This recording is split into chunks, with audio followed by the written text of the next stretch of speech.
আজি ৰাভা আসাম সাহিত্য সহযোগিতা পৰিষদৰ পৰিচালনা কৰা হ'ব।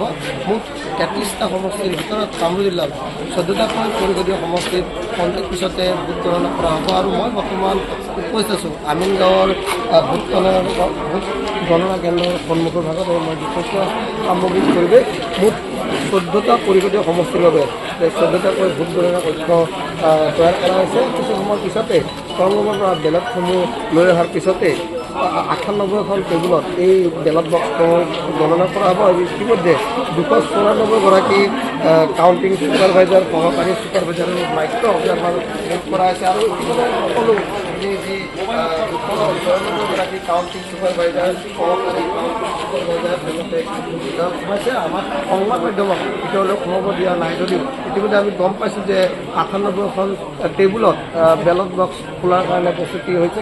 কিছু সময়ৰ পিছতে যি 14টা পৰিষদীয় সমষ্টিত 44গৰাকী প্ৰাৰ্থীৰ এই নিৰ্বাচনত অৱতীৰ্ণ হৈছে। এই অৱতীৰ্ণ হোৱা লোকসকলৰ ভোট গণনা কৰা হ'ব। আৰু মই দেখুৱাইছোঁ সামগ্ৰিক পৰিৱেশ, বাহিৰৰ পৰিৱেশ, কোনো কৰ্মচাৰীকে মোবাইল দিব দিয়া নাই। আৰু মই দেখিছোঁ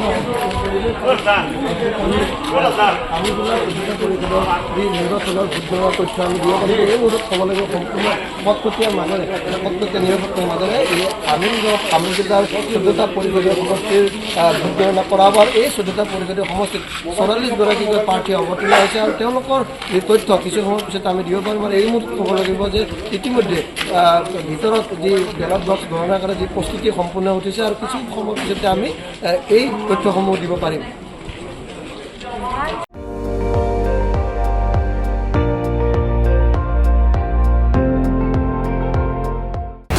আপুনি চাই আছে ND24, সৰ্বশ্ৰেষ্ঠ নহয় সৰ্বোত্তমৰ দৌৰ।